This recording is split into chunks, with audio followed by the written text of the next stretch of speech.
Oh boy, this is going to be a huge project of a video. What's up everyone, Discretion is Advised here, and today I'm going to review the entirety of Black Ops 3 Zombies. That's right, I'll be analyzing 5 COD zombie maps in total that came with Black Ops 3.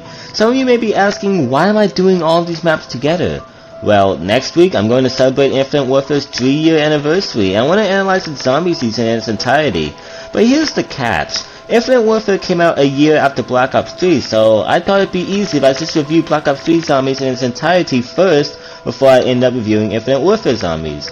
And in a way, it's sort of fitting since this would be the last time I analyzed the 8th zombie story before I review Black Ops 4 Zombie Season sometime in the far future. And in this video, I'll be giving a final verdict of Treyarch Zombies so far. Black Ops 3 was my most anticipated game second to Slide 4, and I was dying to get to see how the zombie mode in this game would top that of World at War and Black Ops 1's. However, I knew it wouldn't take much to top Black Ops 2 since that was a disaster. Anyways, the game released on November 6, 2015. After the zombie season ended on September 6th, the game had grown a large fanbase, with many considering it the best zombie season we've ever had. I played Shadows of Evil and Dice and Treyarch when they were fairly new, but I sort of lost interest in the season and didn't bother buying the rest of the DLC, which I finally ended up doing 3 years after I got the game. While this game had grew a large following, what do I personally think about Black Ops 3 Zombie Season? Well, strap in, because I'm going to go through the season one map at a time. Let's begin this epic journey as we travel to Black Ops 3 Zombies' ups and downs. A man once waltzed into a club and swept me off my feet. He promised me the moon and stars, and all his talk was sweet. We married after 20 days, but all that went away. And now you've got the eyes for me, so listen what I say. Take, no give, much to my chagrin. He made me live like something that the cat dragged in. Shadows of Evil released on November 6th as Black Ops 3's on disc map. If you were part of the poor souls who played this map on launch, you would find that the map was broken with a plethora of bugs. Thankfully, Treyarch reacted and made the map playable. My opinion changes a lot on this map because it can be pretty fun but pretty abysmal at the same time. Which one is it though? Well, let's take a look at Shadows of Evil.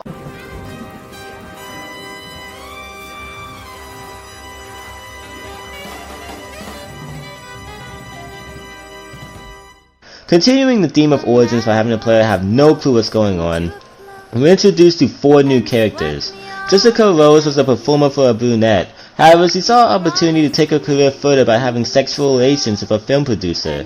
This relationship was caught by a photographer who threatened to blackmail Jessica of the photos which would suddenly ruin her career. Jessica then fixes the problem in the simplest way possible. She murders the man. Next is Jackie Vincent, a corrupt cop who's made dealings with many mobsters. The mayor leads an investigation to catch the cop responsible for these dealings, and fearing arrest, Jackie takes the simplest solution and hunts down and kills all of his criminal associates. Next is Nero Blackstone, who is a struggling magician. He finds out that his wife has accumulated too much debt, and in order to pay it off, he does the simplest solution. And he kills her! I'm sensing a theme here. Next is Floyd Campbell, who's a struggling boxer whose career is hanging on by a thread. Realizing his next fight determines his career's safety, he pays off the rep and equips brass knuckles. Obviously he wins. This is still a horrible act, but my god, at least he doesn't kill the man. The 4 sinners cross paths in a brunette where they're all knocked out. They awaken on the streets of Morgue City and realize they kinda have a zombie problem. Realizing there's no other way to survive, they team up to fend off against the undead hordes. These characters have some pretty interesting backgrounds, and I commend the writers for thinking hard about their personal desires and ambition. Don't get me wrong, the dialogue these 4 share are atrocious, but at least the characters themselves are well written. Now I hope you've enjoyed the story so far, because then there's the hilariously abrupt introduction of the Apothecans. I would believe the people who say Treyarch has everything planned out between games if it wasn't for these guys. Out of nowhere, we're introduced to a new antagonist named the Shadow Man, who's a spirit that's using these characters' sins to manipulate them, but more on that later. Nothing is explained about the Apothicans yet, so I'll talk more about them later. Anyways, time for the main quest. The Shadow Man tells the characters that they want to redeem themselves for their misdeeds, they must free him or else the entire universe will be screwed. Since the only one who doesn't give a crap about redeeming themselves is Jessica, the group frees the Shadow Man only for him to betray the characters and reveal his true nature as an Apothican. In order to get him back for his betrayal, they trap him in the summoning key, an ancient Apothican device, and they also kill a giant gummy worm in the sky, in which they are rewarded the now perfect summoning key. David Coffin snatches it out of nowhere, says thank you, you suck, and leaves, leaving these characters doomed to an endless purgatory of zombie killing action in their now corrupted city. Overall, the story for Shadows of Evil is pretty good, even if the rushed introduction of the Apothicans and the characters having no closure does take a little away from its greatness. You say you bring over those prints and we can make up. Aside from Treyarch having a weird tentacle obsession, the map looks amazing. This map's atmosphere alone completely sells me on its design. The lighting in this map is dim enough to give off that dark city vibe, but bright enough to let the players see what they're doing. There's also an impressive use of color to make the map not look completely dull. As for the layout, this map is just a little too claustrophobic for my taste. The few training spots this map has to offer are too tight to just casually run a train, and you won't be able to chill out or have any breathing room since this map, sort of like Exo Zombies, keeps you constantly sweating to stay alive. Other than that though, the map layout is sick. Just make sure the ref knows to look the other way, cause this ain't gonna be pretty. But once it's done, once you collect your debts and your bets, I get my shot at the title. Now this is where I'm going to have to start tearing into the map a bit. This map was the first to introduce the Gobblegum system into Black Ops 3 Zombies. Basically, if you want to have an overpowered advantage, you can use the Gobblegum you earn by either getting them by earning liquid divinium based off of your performance on a match, or you can spend your parents' credit card on a whole bunch of them to have $1 million worth of Gobblegum. You freaking scumbag. This map also has a setup to get Pack-a-Punch, which is painfully long and irritating.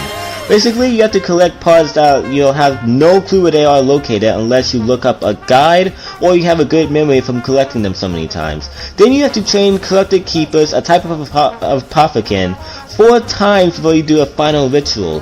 Doing all this requires the entire map to be open, by the way. Yo, whatever happened to linking 3 teleporters? I miss those days. Along with some cool swords you can get by doing annoying quests, there's a new wonder weapon you can get that has a painful RNG based process of getting by the name of the Apothican Servant, which has to be one of the best wonder weapons ever. Change my mind. In fact, it's up there with the Thunder Gun. There's also a new mode called Beast Mode where you can change it to a beast that allows you to res teammates quicker and access certain parts of the map. Aside from the Corrupted Keepers I mentioned earlier, there's 3 new Apothican based sub-bosses. There's wasps that are more pesky than threatening, same goes to the pair of meatballs that attack you. Seriously, what is that? And finally, there's the Margras, every zombie player's favorite thing to deal with.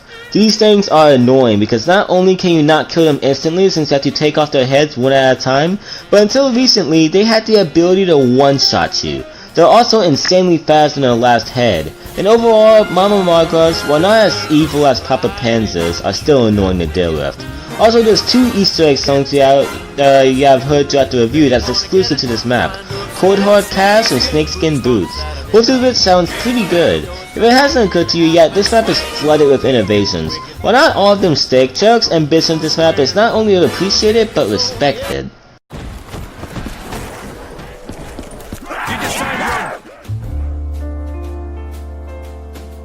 Yeah, this map can either be generous or extremely unforgiving. The tight map layout mixed with the mind-boggling setup processes mixed with freaking Margras, surprisingly doesn't amount to an easy map. This map is pretty difficult to get to high rounds to.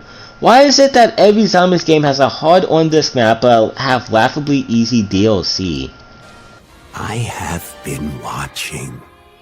I have seen each and every one of your misdeeds. I know who you are. But questions remain. Why do you do the things you do? Looking back at Shadows of Evil, maybe it was a bit overhated. The story is compelling, the map looks beautiful, and the amount of new stuff added in this map to change things up is really respectable, and I appreciate Treyarch's ambition. But the map is too tight, the setup processes are too annoying, and the markers are a no. Overall, the good and bad balances out, and I'll give Shadows of Evil, the first thing I ever played on my PS4, a 3 out of 5. I can see them everywhere, they're all around me, they're waiting for me. Descending, relenting beauty of the Nile shore.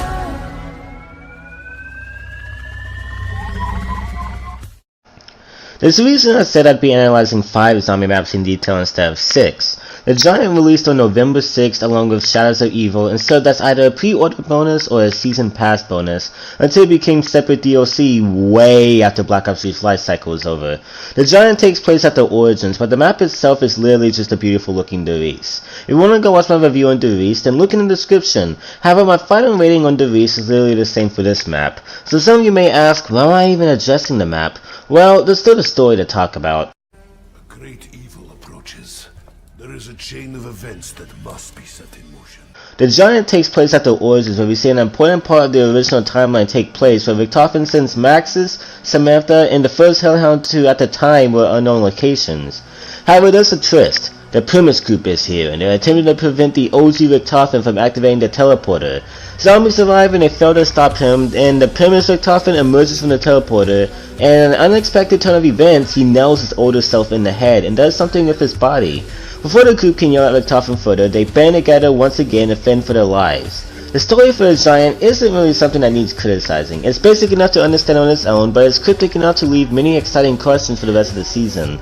The main reason I'm discussing it with you guys is so none of you are confused in the story going forward if you're unfamiliar with Black Ops 3 Zombies. What I do only to secure a better tomorrow. Yeah, well, let's see if we live to see it.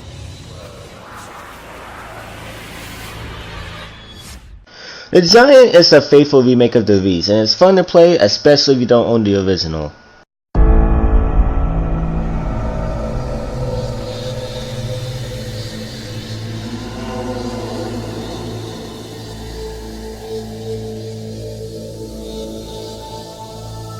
A wolf is at the door, I feel it. I see it in my dreams, a world of my design. A forest and lightning reveals it. I found a life that I'm alive, and I feel so strange, like I'm everywhere, and then no one was there. We only want to live forever. Repeat serial suicide. Can't find you and hide. Der Eisendrache, released on February 2nd, 2016, serving as the first stop on the DLC road of Black Ops 3 Zombies. Der Eisendrache was considered one of, if not the best COD Zombies maps to ever release. The same was said about Origins, but I didn't really like that map all that much. Is Der Eisendrache as overrated as Origins, or is its appreciation justified? Well, let's find out. I should never have trusted you, Richtofen. Never. At the beginning of Der Eisendrache, we find out that the Primus group hijacked a giant robot from the Giant, similar to the one from Origins. The Primus group attempts to apprehend Tank Dempsey 1.0, who's under Group 935 custody, but they fail once they get shot down. They have to walk all the way to some sort of medieval castle, which actually serves as the Group 935 base. They're instantly attacked by zombies, and amidst all the chaos, Tank Dempsey 1.0 is sent off in a rocket. Now stay with me here, because there's so many amazing things that happen throughout the duration of the Easter egg quest. Griffin, a Group 95 employee, sees Richtofen aiding foreign enemies of Germany and thinks he's betrayed Group 95. After a series of steps, Tank Dempsey 1.0 crash lands on the map, and the keeper that aids the group in their quest gets corrupted. After an intense boss battle, the group decides to get rid of Griffin Station. They symbolically launch several missiles to the moon and blow it up along with Griffin and his station. Not having access to Tank Dempsey 1.0's pod, Tank, Takeo, and Nikolai think they've just saved the original tank. However, Richtofen stops the group from coming any closer, and he reveals that his master plan is game is to kill their older selves from alternate realities and preserve their souls in the summoning key from Shadows of Evil. That's actually what he did to his older self from the Giant. Understandably, Tank is upset, but once he realizes what's at stake, he volunteers to off himself and he's barely able to do so. Everything about this cutscene is heartbreaking. Killing yourself, even if it's a version of you from an alternate reality, is still pretty rough. Everything that happens in the Draka is amazing, and the end really does get you hyped for the next DLC. This wasn't how it was supposed to go. We were supposed to secure the package and be in and out clean. Instead, the whole thing's been one disaster after another. One thing is for sure, the Draka is beautiful. From the snowy environments to the awesome look of the insides of the castle, the Draka is just beautiful to look at. The map layout itself is a huge step up from Shadows of Evil. There's plenty of claustrophobic areas that punish you for not being careful, and there's plenty of training spots you can go to just to chill out and enjoy some zombie killing. Overall, the map for the Draka, while not as stylish as Shadows of Evil, is a major improvement when it comes to layout.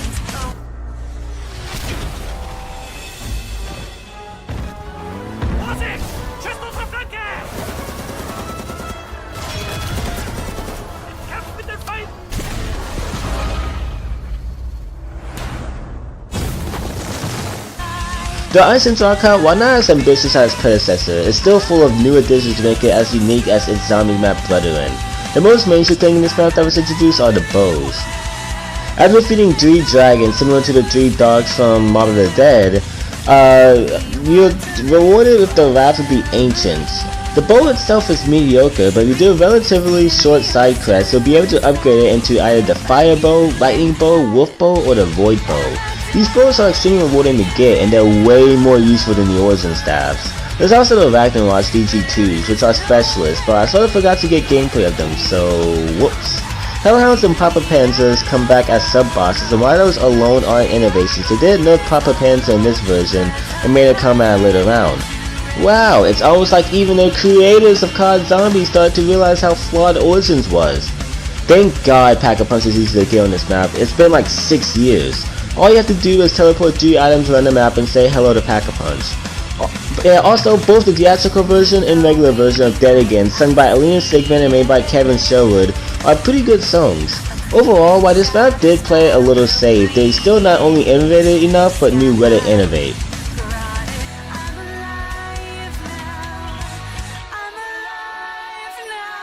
The Draka is a tricky map to learn, and you will have to look up guides once you start playing. However, after you get used to it, it's actually one of the more easier maps to play. Eat my blade, beast! God fucking move, maggot addicts! Today, you die! It's amazing to see how perfectly Treyarch nailed the Draka. The story is phenomenal, the map looks beautiful, and it's structured really well. The wonder weapons are amazing, the sub-bosses are cool, and it has the ability to be casual to play, which is an ingredient I feel every Zombies map should have. The Draka is nearly flawless, and it well deserves a 5 out of 5. The wind is blowing and they're growing all the time, and all the leaves will need to fall. Find all the flowers, kill them all. Show me the beauty in the air. Glow, ash and amber everywhere. Gasping and reaving breaths of air, and let the beating hearts beware.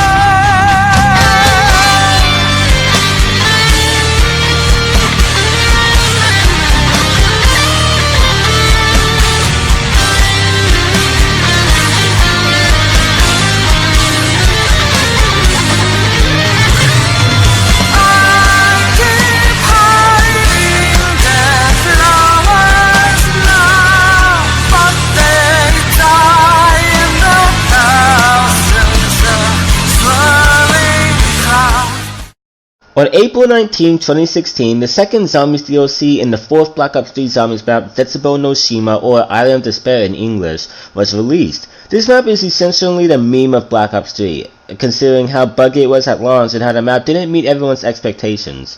One thing is for sure, no matter how good this map is, it would never top the Draka.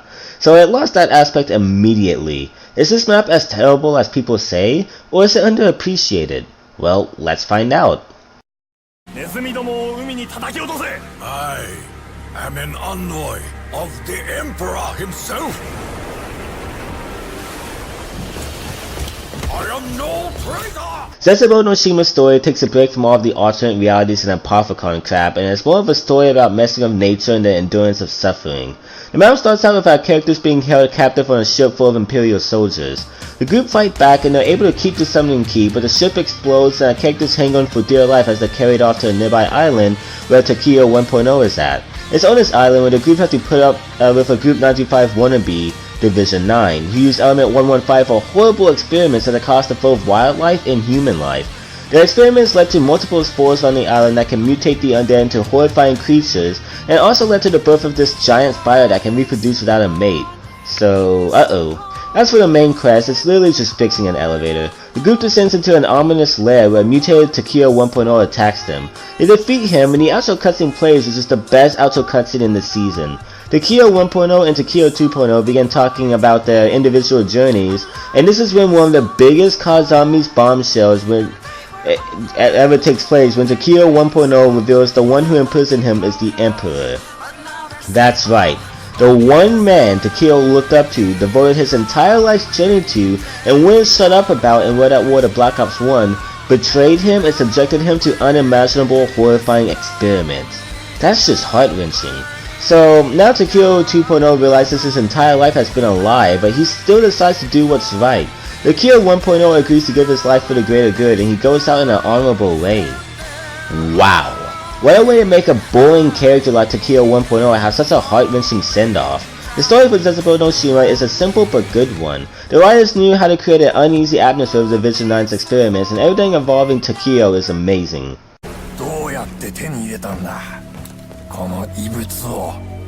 I'm sorry! I don't speak Japanese. The map in Zetsubou no Shima looks beautiful. Treyarch was attempting to create the scariest COD Zombies experience since Dawn of the Dead, and while they didn't succeed, they still nailed the creepy jungle atmosphere they were going for. The map layout itself is a huge step up from the previous two original zombie maps. The areas are tight, but you can still navigate through them if you train cleverly. I think a map layout like that is perfect for a COD Zombies map. But sadly, there's an issue with this map that I haven't had with any other map, and that being the doors. Every goddamn inch of this map has a door yet to open. This would be forgivable if the prices weren't so high, but they are. These prices have actually been nerfed twice, and they're still expensive. This issue can make simple tasks like opening the power unavailable until as early as round 9. Other than the amount of doors, the map layout is great. The object in your hand? It's gonna bring you nothing but pain. Believe me, I know. So far, each map in Black Ops 3 Zombies has been strong in innovations, but what about Zetsubou? Thankfully, this map is strong in that regard too, and that's where things start going wrong. First off, the setup. Every problem about this map can be traced back to the setup. There's too many things you have to do. First off, you have to scrape by with a wall weapon and spend 9 rounds cutting on the power, which you can only do by a dumb lockdown sequence, by the way. After that, you have to find the 3 Pack-a-Punch parts and assemble them, and before that, you have to already be working to get the KT-44, and while you're doing that, you also have to do 5 intense rituals to get the second one weapon, and that's if you're not planning on doing challenges to upgrade your KT-44. Also, while you're doing all this, you have to construct the shield and gas mask. There's no chilling out on this map. There's always some other task you have to do if you're planning on going for a high round. Don't get me wrong, on high rounds this map is enjoyable, but there's so much crap you have to do to get set up, it's irritating. The runner weapons are pretty cool though. Also, say hello to the sub-boss that managed to be more annoying than the Panzer and Marga combined Drassers. These guys are beyond annoying. Where do I even begin? There's many spores around the map that can contaminate zombies and turn them into Drassers. Not only that, but when a Drasser dies, its spores can infect other zombies, meaning another Drasser can spawn in immediately after one has just been killed. There are usually 2 or 3 Drassers per round, which sucks because they can one-shot you. They can also pick up a down player and devour them, meaning that player can't get res until the Drasser has been killed. While they don't take as long to kill as the Margas, you can only kill them by shooting specific weak spots on the body. I hate these freaking things. There's way too many and they're just annoying to deal with. Luckily, our dog round boss this map is more forgiving, that being spiders, which are laughably easy to deal with. and Dead Flowers, the song you're hearing now, performed by the talented Lena Sigmund and made by the talented Kevin Sherwood, sounds amazing. Overall, the snap's innovations do nothing but hurt the map.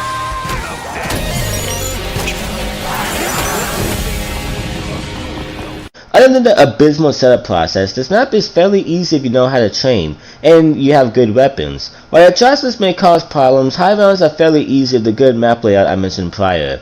Oh, no! I was close. Yes! A little too close.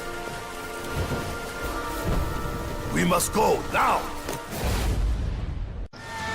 Sensible Nishino was an amazing map waiting to happen, but sadly due to dumb decisions, this map is far from great, and isn't what I would necessarily classify as good either. There's still some fun to be had on this map though, and I'm gonna give it a 3 out of 5.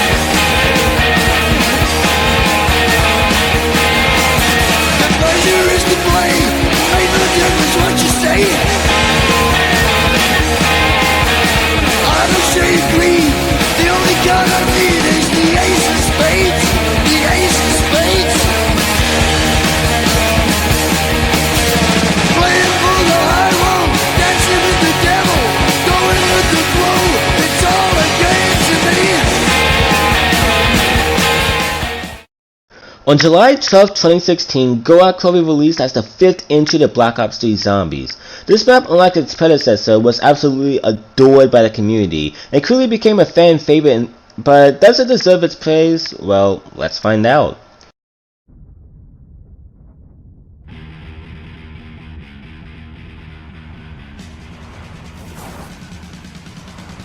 This was part of your plan, Richtofen? Not exactly! Since the souls of Richtofen, Tank, and Takia 1.0 are now preserved in the summoning key, it's clearly apparent there's only one left, and that's Nikolai 1.0. Our privileged crew teleports in the middle of a war zone, and it becomes clear they're on Stalingrad during the World War II days.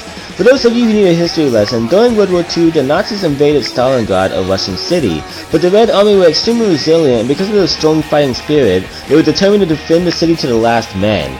Fortunately, they were able to save the city, but unfortunately, most of it was in ruins from the result of the fighting, making it perhaps the bloodiest battle of all time.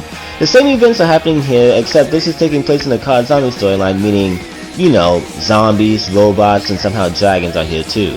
Nikolai 1.0 is getting drunk while shooting dragons and zombies in his robot suit, which he somehow knows how to work, and he's about to shoot out characters when a dragon draws him into a freaking building.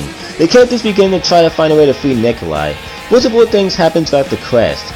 Dr. Gers comes back as a floating light, which is the same form we saw him in Discretion. That's pretty neat. Then we kill him. So, yeah. Also, Sophia, Max's wife, is here too as this robot thing before we free her and she travels to the next map. So, that's pretty awesome. Anyways, the group team up with Nikolai to fight a dragon, and afterwards they try to convince Nikolai to die peacefully for the sake of the whole universe, but he feels betrayed and his fighting spirit is not over. The group defeats him, and Nikolai 2.0 confronts his older self, and it's revealed the reason older Nikolai is drunk all the time is so he can hide from the pain of losing his wife in the bombings of Stalingrad. Nikolai 1.0 gets upset about the mere mention of his wife, and he attempts to kill his younger self, but is put down instead. Now having collected all 4 souls, the group ascends into the air on a trip to Agartha as a chilling cliffhanger. Wow, that was a pretty good story segment. Well, there's sadly still one more thing to discuss. For those of you who are familiar with the story of Black Ops 3 Zombies, You know what I speak of. the hilariously rushed introduction of Dr. Monty. Other than Monty's factory, which is where you get gobblegums, no one had a clue who the heck Dr. Monty is. Well, this map reveals not only is Dr. Monty an all-powerful being, but he plays a large role in the story and sent Richtofen in this little fetch quest after Origins. No build-up, by the way. Samuel Loomis from Raw Zombies Halloween is basically a god in control of everything. Wow. And I thought the Apothicans introduction was rushed. Other than that, the story of BO3 is awesome.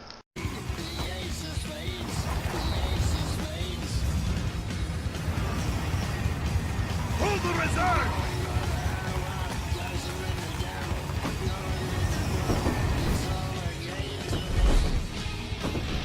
Yeah, I don't know where we went, how we went from Setsubo no Shima's map layout to this. Don't get me wrong, the map looks beautiful. The ruin of Stalingrad and the chaos going on all around you is pretty freaking cool and adds to the hectic atmosphere of the map. But this map's layout is confusing. Since this is a crazy war zone, there's obviously debris and junk everywhere. All the crap in the middle of the narrow walkways makes traversing the map such a nightmare, especially on high rounds.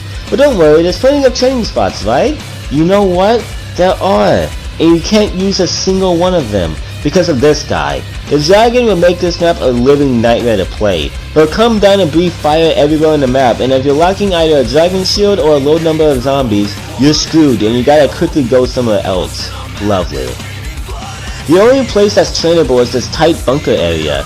Yep, that's it. This is all you're gonna get. Unless you're a veteran at training, I just recommend camping like I did. So either you run around this junkyard of a map or you camp. That's it. Yeah, this map's layout is atrocious.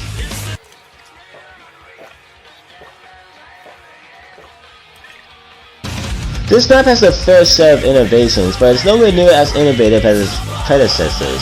There's obviously a new way to get pack-a-punch in this map, which involves throwing up soul boxes. Oh, I mean, yeah, these are basically just soul boxes.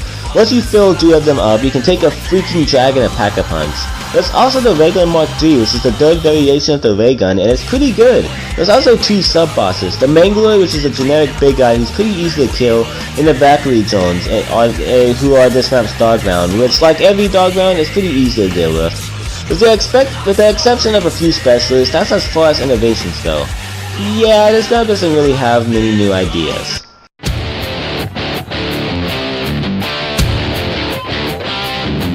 Since it's so impossible to maneuver to this map, that's all you need to know about the difficulty. This map is pretty freaking hard. Even though you have amazing wonder weapons and the sub-bosses are a joke, this map is just impossible to travel to.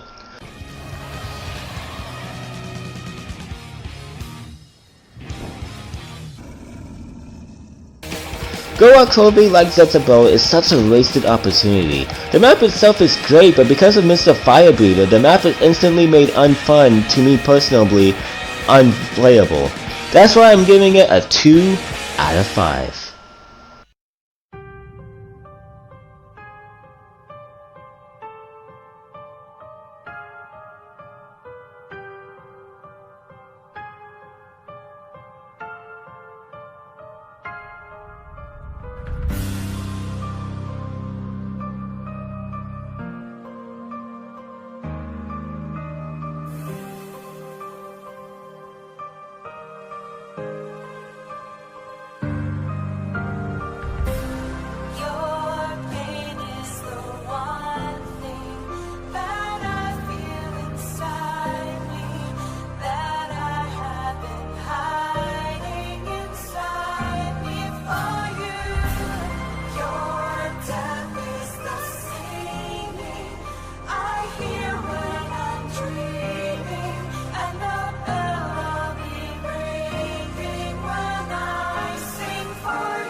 Revelations. The finale to Black Ops 3 Zombies released on September 6, 2016.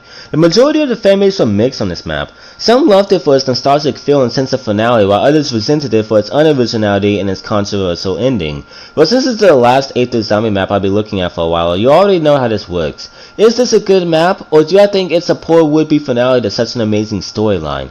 Well, there's only one way to find out, so let's dive right into Revelations. I'm not going to sugarcoat things. It's a fucking shit show. The Primus group are teleported to Dr. Marty's house, where we also finally see an inside look to Agartha. Maxis greets our heroes, and together Richtofen and Maxis destroys the teleporter the group arrived in. So happy ending, right? Not really. See, it's revealed that the Maxis we see here is the same one from Origins. Whenever the drone carrying Maxis' brain ascends to Agartha, Monty took the brain and gave Maxis a body to serve as a vessel. However, Maxis doesn't have a soul, and this allows him to hear someone trapped in the summoning key. He grabs the summoning key, and him and the Shadow Man from Shadows of Evil switches places. Since there's now a corrupted entity in Agartha, there's now a gateway, and the Shadow Man invites all of his Apothicon buddies. Monty has no choice but to rely on the aid of our 4 heroes to restore peace to Agartha. Yeah, this is a pretty cool setup. It's also in this film we figure out that the Origins outro cutscene takes place right before Revelations. Richtofen got all of his knowledge about the Apothicons from an ancient book called the Chronologium after he was teleported to Monty's house after Origins. It's also revealed Dr. Monty and the Shadow Man used to be friends. And, most importantly, we also figure out why Primus killed Ultimus, our classic characters. Essentially, there were many fractures in the universe where altered dimensions took place, which explains all of the wacky scenarios in the previous 3 maps. Primus had to hunt down themselves and kill them to put an end to the fractures, and Ultimus' souls were preserved in the summoning key, and they are now children inside Dr. Monty's house. The importance of these children are to serve as a vessel for our characters' eternal souls.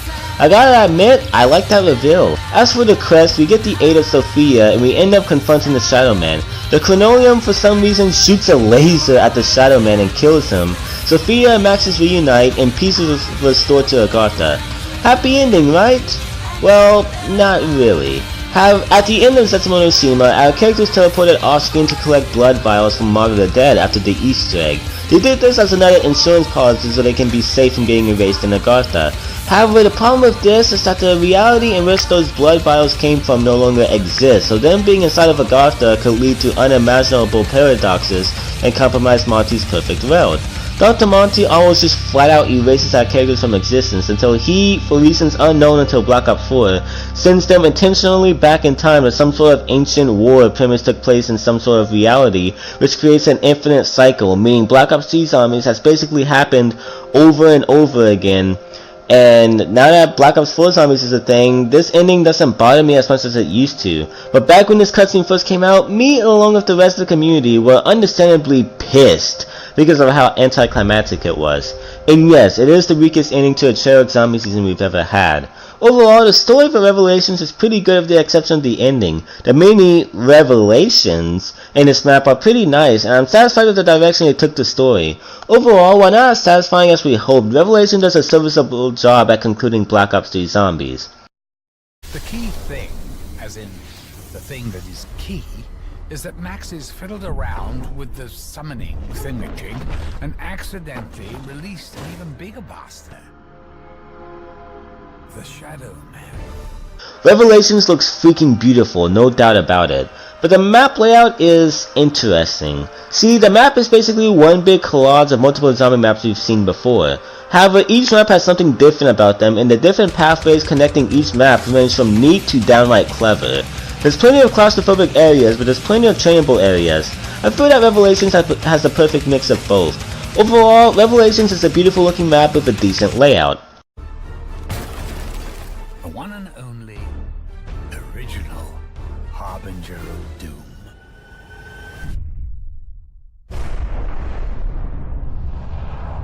Somehow, despite being the finale to the zombie season, Revelations isn't very innovative, but rather tries more for nostalgia.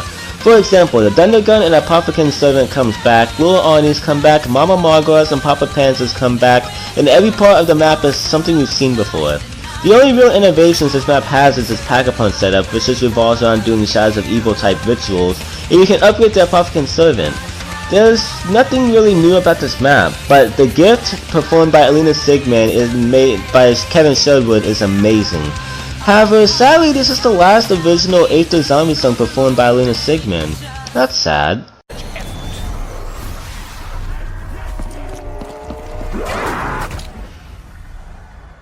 The gameplay you're watching here is literally my first time playing Revelation solo and second time playing it in general, and I seem to have everything under control. I mean, come on, this map gives you the two best one weapons in the game, lure armies, and a laughably easy setup along with many training spots. They couldn't make this map easier if they tried. So, I'm going to be absolutely truthful with you. Things have got way too far out of control. Revelations is weird. Thinking about it on a critical level, this map is way too easy, not innovative in the slightest, and it's a disappointing ending. But on a personal level, Revelations is a fun road down Nostalgia Avenue while also just being a map where you can chill out either by yourself or with friends while going for a high round. Revelations, while not the conclusion we deserved, can still be a lot of fun. I'll give it a 3 out of 5. Black Ops 3 Zombies is a weird experience. There's so many amazing things about each map, but there's usually a few stupid things usually involving the setup processes or the map design that are so major they make the maps not fun.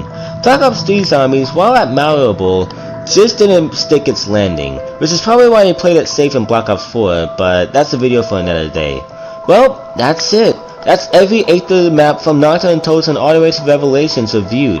Now it's time to settle this. I'm going to go back and summarize every Treyarch Zombies map to sum up a final rating for Treyarch Zombies excluding Black Ops 4. Nocturne and Totem, while primitive in today's standards, is still a lot of fun. However, the overkill difficulty, while understandable for the time, keeps the map at a 4 out of 5.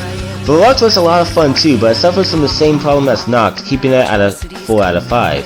Sierra Numa is an underappreciated gem because of its fun gameplay, but it has a boring setting, keeping it at a 4 out of 5. The Reese was perfect in every regard while having massive contributions to the gameplay and story. 5 out of 5. Kill the Totem is a really fun experience, but it's a little too easy for its own good, keeping it at a 4 out of 5. 5 has a boring story and is way too claustrophobic to even play. 2 out of 5. Ascension is a fun addition to Zombies and is nearly perfect, but the monkey rounds alone keep it at a 4 out of 5. Call of the Dead has an alright map design and the story is fun, but the wonder weapons suck and the living legend George Romero, who is one of the reasons why COD Zombies along with other zombie media exist in the first place, is annoying in the map to go against. 3 out of 5.